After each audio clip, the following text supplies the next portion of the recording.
नमस्कार, बहुत स्वागत है आपका। आप देख रहे हैं किस्मत कनेक्शन और मैं हूं आपके साथ शैलेंद्र पांडे।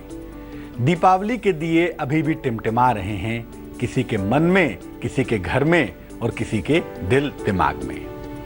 दीपावली का जो पर्व होता है ना, ये दरअसल 5 दिनों का पर्व होता है। धन त्रयोदशी, नरक चतुर्दशी, दीपावली और दीपावली के ठीक अगले दिन अन्नकूट गोवर्धन पूजा और उसके अगले दिन चित्रगुप्त भगवान की पूजा और भैया दूज। तो आज हम बात करेंगे दीपावली के अगले दिन के पूजा विधान की। आपको बताएंगे कि दीपावली के अगले दिन जो अन्नकूट और गोवर्धन की पूजा होती है, उसके पीछे का पौराणिक महत्व क्या है, मान्यताएं क्या हैं और क्या है दरअसल इसका कनेक्शन। सबसे पहले जानते हैं क्या है आज का गुड लक। अन्नकूट के दिन नए नए अनाज का इस्तेमाल होता है, प्रयोग होता है। तो कहा यह जाता है कि अन्नकूट के दिन घर में विविध पकवान बनाने चाहिए। इसमें प्याज लहसुन का प्रयोग बिल्कुल ना करें। भोजन बनाकर भगवान कृष्ण को इसका भोग लगाएं और इसे प्रसाद के रूप में ग्रहण करें। अगर आप अन्नकूट के दिन, अन्नकूट की पूजा के दिन ऐसा करते हैं तो घर में आपके खूब समृद्धि आएगी, खूब प्रॉस्पेरिटी आएगी। सबसे पहले समझते हैं कि अन्नकूट है क्या और गोवर्धन पूजा का महत्व क्या है। देखिए, दीपावली के दूसरे दिन अन्नकूट और गोवर्धन की पूजा की जाती है। मूलतः यह प्रकृति की पूजा है। हिंदू धर्मशास्त्र की खास बात यह है कि हम ये नहीं कहते कि केवल मानव की ही पूजा करो, केवल मानव ही हो सकता है। नहीं, हम सृष्टि के कण कण की पूजा करते हैं। कहते हैं ईशावास्यमिदं सर्वम, ईश्वर हर चीज में विद्यमान है, व्याप्त है। ये जो प्रकृति की पूजा है, गोवर्धन पूजा, अन्नकूट की पूजा, ये भगवान कृष्ण ने शुरू की थी, क्योंकि कृष्ण नव्य मानवतावाद के समर्थक थे। कृष्ण प्रकृति को भी पुरुष की तरह, व्यक्ति की तरह या मानव की तरह महत्व देते थे। प्रकृति के आधार के रूप में गोवर्धन पर्वत की पूजा की जाती है। भगवान कृष्ण ने कहा कि बजाय इंद्र की पूजा करने के, ये पर्वत हमारे लिए जीवन के तमाम रास्ते बेहतर करता है, इस पर्वत की पूजा करो। और तब से गोवर्धन पूजा की परिक्रमा शुरू हो गई। पर्वत इस रूप में भी पूजा जाता है क्योंकि वो प्रकृति का एक प्रतीक तो है ही, समाज का आधार भी है। और समाज का एक और आधार है गाय। इसलिए गोवर्धन का मतलब गोवंश का वर्धन भी होता है, इसलिए गाय की पूजा भी इस दिन की जाती है। यह पूजा मुख्य रूप से श्री कृष्ण ने शुरू की थी, ब्रज से शुरू हुई थी और धीरे धीरे पूरे भारत में फैल गई, पूरे भारत में प्रचलित हो गई। तो अन्नकूट और गोवर्धन पूजा के पीछे जो भाव है वो ये है कि एक तो प्रकृति की पूजा होती है, दूसरे गोवर्धन होता है, गोवंश की पूजा होती है, और तीसरे तारक ब्रह्म भगवान कृष्ण की पूजा होती है। तरीका क्या होता है अन्नकूट गोवर्धन पूजा का, वो आपको बताएंगे। लेकिन मेष, वृष और मिथुन राशि का समय कैसा चल रहा है, पहले ये जानते हैं।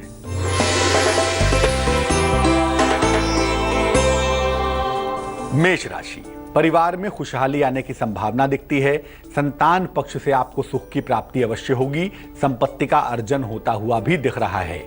शुभ रंग आपका सफेद होगा और भाग्य होगा 89%।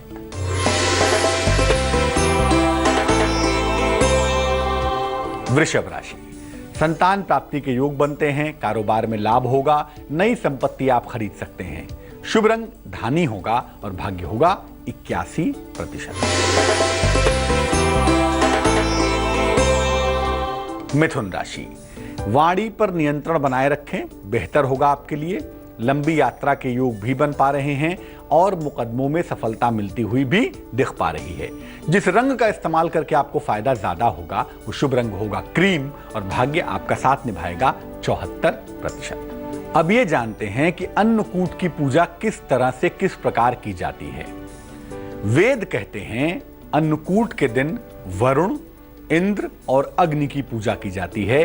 साथ ही साथ गायों का श्रृंगार करके उनकी आरती की जाती है। गोवर्धन यानी गाय के वंश का वर्धन, क्योंकि भारत एक कृषि प्रधान देश है और भारत में गायों की आवश्यकता, महती आवश्यकता है। इसलिए भारतवर्ष में गोवंश की पूजा करना, उसकी उपासना करना और गोवर्धन की पूजा करना विशेष होता है। इसलिए गायों का श्रृंगार करके उनकी आरती की जाती है, उन्हें फल और मिठाइयां खिलाई जाती हैं। गाय के गोबर से गोवर्धन पर्वत की आकृति बनाई जाती है, प्रतिकृति बनाई जाती है और इस गोवर्धन पर्वत के पुष्प से, धूप से, दीप से, नैवेद्य यानी मिठाई से पूजा की जाती है। इस दिन एक ही रसोई से घर के हर सदस्य का भोजन बनता है। रसोई एक ही होती है। मान लिया आप 4 भाई हैं, 4 जगह खाना बनता है, तो उस दिन घर में एक ही जगह भोजन बनता है और भोजन में विविध प्रकार के पकवान बनाए जाते हैं। ये पकवान बड़े सात्विक होते हैं, इसमें प्याज लहसुन नहीं होता और ये पकवान बनाने के बाद भगवान को अर्पित करके तब घर के सारे लोग एक साथ बैठकर इसको ग्रहण करते हैं। अन्नकूट पूजा और गोवर्धन की महिमा पर चर्चा जारी रहेगी हमारी, लेकिन कर्क, सिंह और कन्या राशि के हाल के बाद।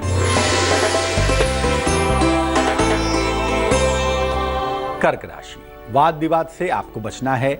आर्थिक लाभ होता हुआ भी दिख रहा है। जीवन साथी का सहयोग भी आपको प्राप्त होगा।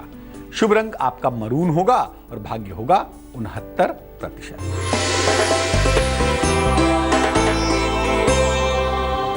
सिंह राशि, नौकरी लगने के योग बन रहे हैं। मान सम्मान की प्राप्ति होगी और अगर कहीं पर धन रुका हुआ है, फंसा हुआ है, तो वो आपको प्राप्त होगा।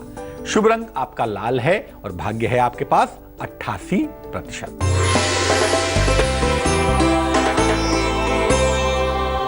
कन्या राशि, डूबा हुआ धन आपको मिल सकता है, रुका हुआ काम आपका बनेगा, लेकिन नौकरी में इस समय बदलाव न करें तो ज्यादा बेहतर है।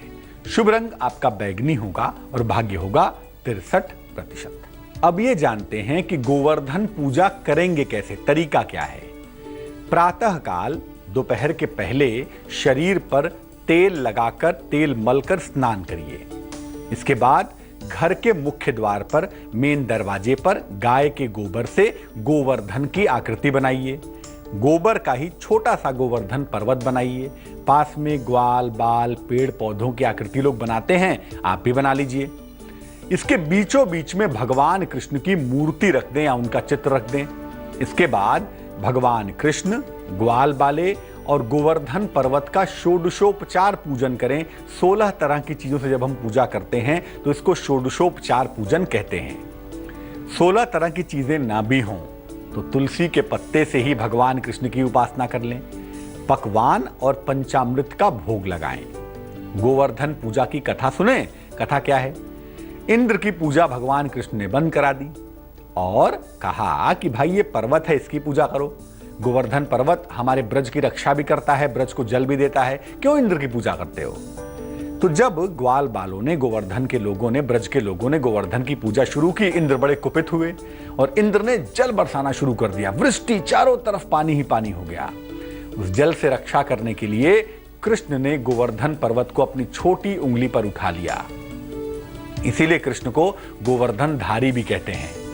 और जब इंद्र पानी बरसा बरसा के थक गए और कुछ नहीं कर पाए, तब इंद्र ने क्षमा याचना की, उनका अहंकार नष्ट हो गया। ये कथा है, ये कथा सुननी चाहिए और समझनी चाहिए कि किस तरह से ईश्वर प्रकृति के साथ मिलकर ही सृष्टि का नियंत्रण करता है। तो गोवर्धन पूजा की कथा सुनिए, प्रसाद का वितरण करिए और सबके साथ मिलकर भोजन करिए।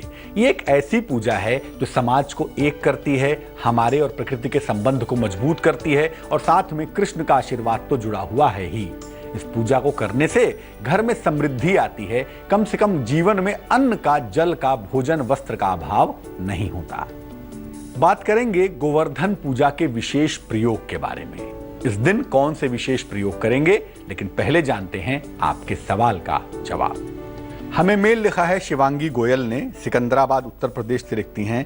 18 अगस्त 1987, जन्म का समय है शाम को 5:20, जन्म का स्थान है बुलंदशहर, सिकंदराबाद।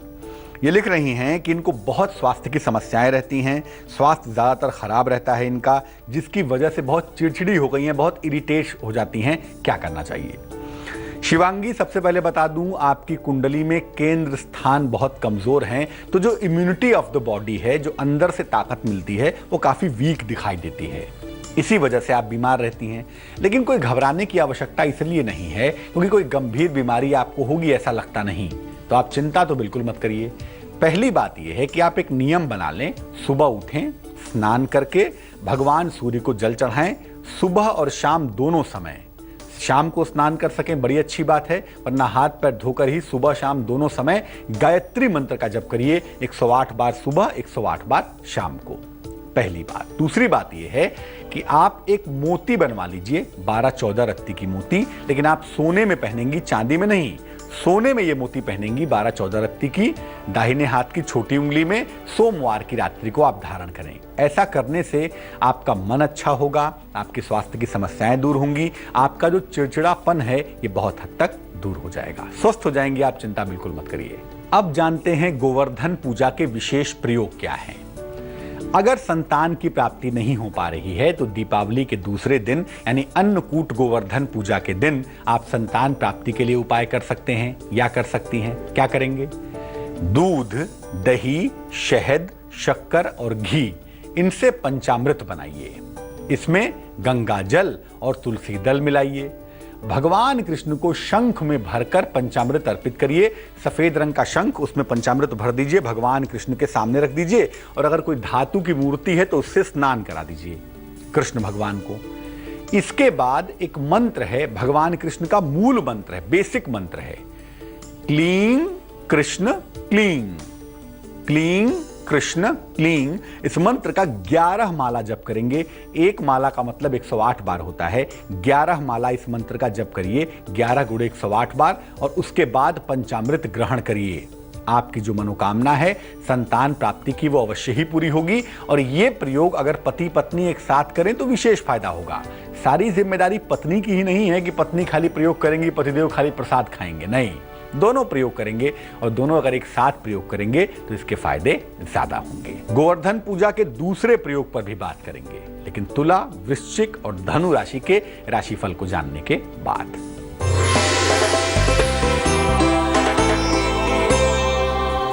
तुला राशि, संतान प्राप्ति का योग बनता है, नई नौकरी मिलेगी, मान सम्मान की प्राप्ति अवश्य होगी।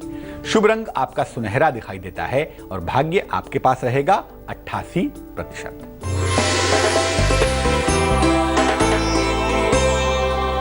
वृश्चिक राशि, क्रोध पर नियंत्रण बनाए रखें, पारिवारिक जीवन पर ध्यान देंगे, अचानक आर्थिक लाभ के साथ जिंदगी आपकी बेहतर हो जाएगी।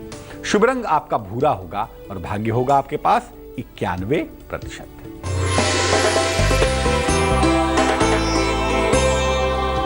धनु राशि, अगर कोई रोजगार की समस्या है, प्रॉपर्टी की मुश्किल है तो वो आपकी हल होने वाली है, चिंता बिल्कुल नहीं करेंगे। धन की प्राप्ति होगी और संतान का सुख मिलेगा, यानी किस्मत मेहरबान है। शुभ रंग आपका ग्रे होगा और भाग्य आपका साथ निभाएगा 63%। अब जानते हैं दूसरे महा उपाय के बारे में। दूसरा महा उपाय है आर्थिक संपन्नता के लिए और सदैव सफलता प्राप्त करने के लिए क्या करें। गाय को स्नान कराइए। अब ऐसी गाय खोजिएगा जो मारती ना हो, वरना स्नान तो बाद में होगा, पहले चोट लगेगी आपको। तो भैया उसके मालिक से पूछ लीजिए गाय कौन सी है, कैसी है, या तो मालिक के साथ खड़े हो जाइए और उसको बोलिए कि भैया वही स्नान करा दे, आप देख लीजिए। उसके बाद गाय का तिलक कर लीजिए या करवा लीजिए, क्योंकि बहुत बार ऐसा होता है कि लोगों को डर लगता है कहीं मार न दे, कहीं फेंक न दे, तो थोड़ा सा ध्यान रखते हुए गाय को स्नान करवाइए, उसका तिलक करिए या करवाइए। इसके बाद उसे फल और चारा खिलाइए। गाय की 7 बार परिक्रमा करिएगा, याद रखिए 7 टाइम्स। और गाय के खुर के पास के, गाय के पैर के पास की थोड़ी सी मिट्टी ले आइएगा। इस मिट्टी को कांच की शीशी में भर के अपने पास सुरक्षित रख लीजिएगा। किसी भी जगह अगर इस मिट्टी का जरा सा तिलक लगा के जाएंगे, साल भर तक ये मिट्टी आपके लिए इफेक्टिव रहेगी। अगले 1 वर्ष के अंदर कहीं भी जाना हुआ, जरा सा पानी मिलाया और उस मिट्टी का तिलक लगा दिया। अगर किसी भी जगह इस मिट्टी का तिलक लगाकर आप जाएंगे तो सफलता आपको प्राप्त होगी। खास तौर से बात जहां वाणी की होगी, जहां बात विजय प्राप्ति की होगी, वहां पर यह मिट्टी जादुई काम करेगी, चमत्कारी सफलता प्रदान करेगी। मकर, कुंभ और मीन राशि वालों का वक्त कैसा है, आइए जानते हैं।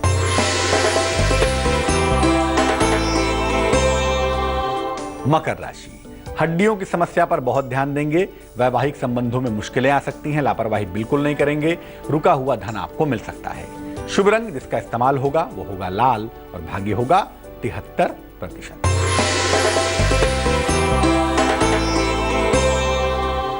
कुंभ राशि, आर्थिक पक्ष आपका बेहतर होगा। किसी प्रिय व्यक्ति से आपकी मुलाकात होगी, लेकिन प्रभु दावत का मौसम है मान लिया, लेकिन जरा खान पान का ध्यान रखिए, डाइजेशन अच्छा नहीं है। शुभ रंग आपका सफेद है और थोड़ी मेहनत करनी होगी। भाग्य होगा 49%।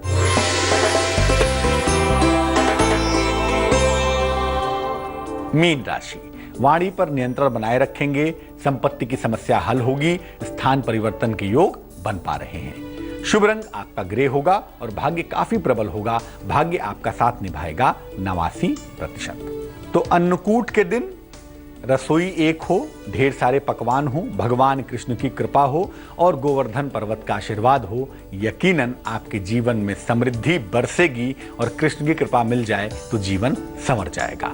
चलिए अब जानते हैं क्या है आज की सलाह। नौकरी करते हैं आप, नौकरी तो करना चाहते हैं लेकिन जगह बदलना चाहते हैं, स्थान परिवर्तन करना चाहते हैं, क्या करना चाहिए? किसी भी शनिवार को पीपल के वृक्ष के निकट जाइए, पीपल के वृक्ष के पास शाम को जाइए, उसकी एक डाल में काला धागा, चाहे वो रील वाला ही क्यों ना हो, धागा लपेटकर बांध दीजिए। इस धागे में 9 बार गांठें लगाइएगा और हाथ जोड़कर इसके बाद परिवर्तन की प्रार्थना करिएगा। वहां से सीधा घर आइएगा, बीच में कहीं नहीं जाइएगा। ऐसा करने से आपकी नौकरी तो वही रहेगी, लेकिन शीघ्र से शीघ्र आपकी नौकरी में स्थान परिवर्तन हो जाएगा। आज के लिए किस्मत कनेक्शन में बस इतना ही। कल फिर हाजिर होंगे किसी नए विषय के साथ, आपकी समस्याओं के समाधान के साथ। मुझे दीजिए इजाजत, लेकिन आगे देखिए रिश्तों की जादुई कहानी संजय सिन्हा के साथ। नमस्कार।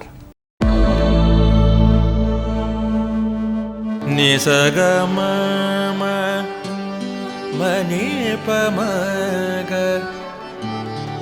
नि पमग सनि पमनि सपस। जहाँ तक याद आती रहेगी।